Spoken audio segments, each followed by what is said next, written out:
Hey everybody, good evening. Welcome to another edition. Got the Kubota G1800 here, and as you can see, it's been put back together.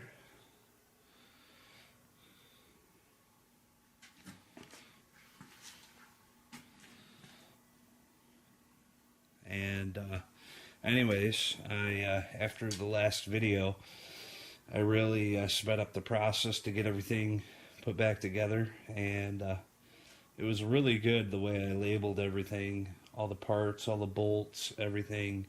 Made it easier to reassemble and get it back going.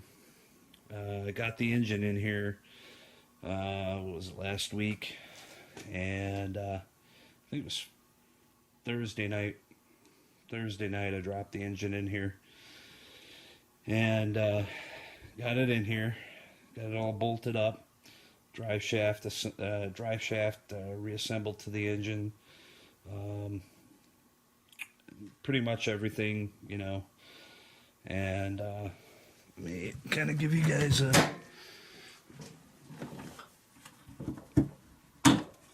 there we go.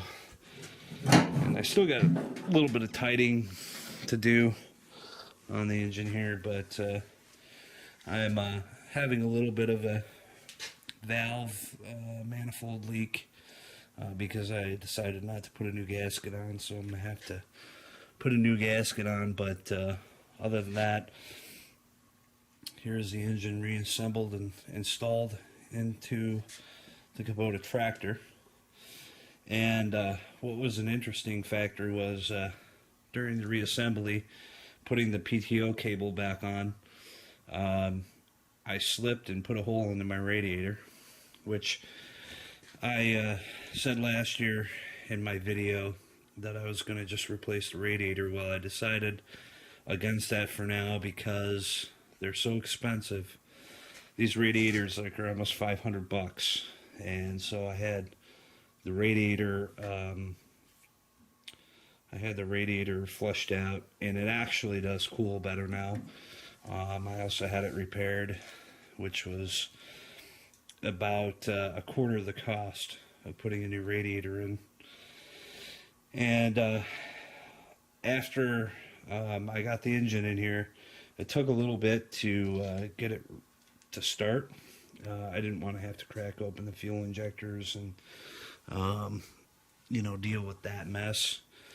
So I just kept putting what I did is I just kept putting, starting it until we got some fuel through the lines, and then it kicked over, and it was quite a victory because I've never actually done an engine before. This was my first, and I've learned a few things, some things to do and don't. And as a result of this engine, it runs good. I had it out for 2 hours. It was running.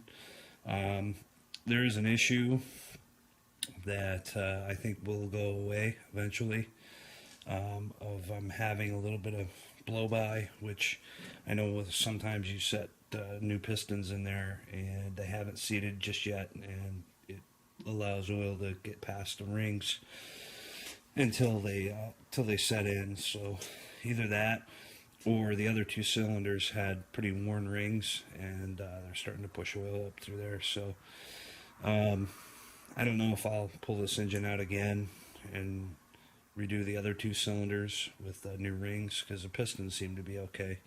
It's just the rings are probably worn out. But so I got it started, hooked up everything, then ended up putting a hole in my radiator.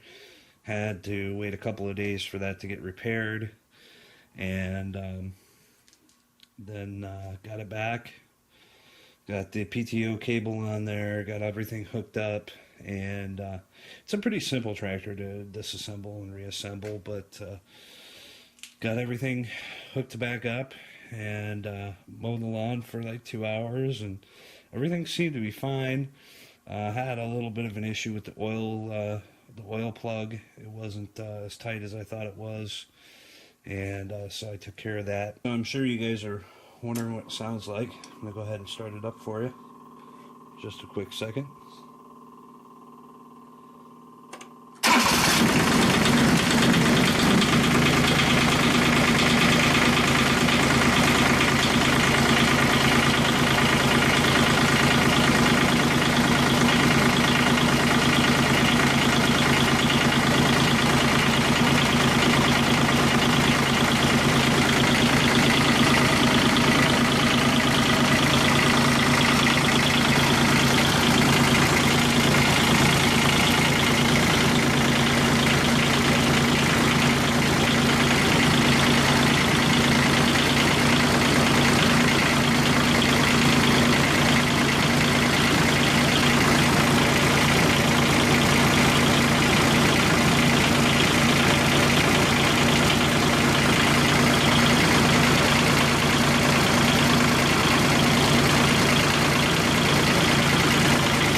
And so there it is, back in the tractor, and it seems like it's running good.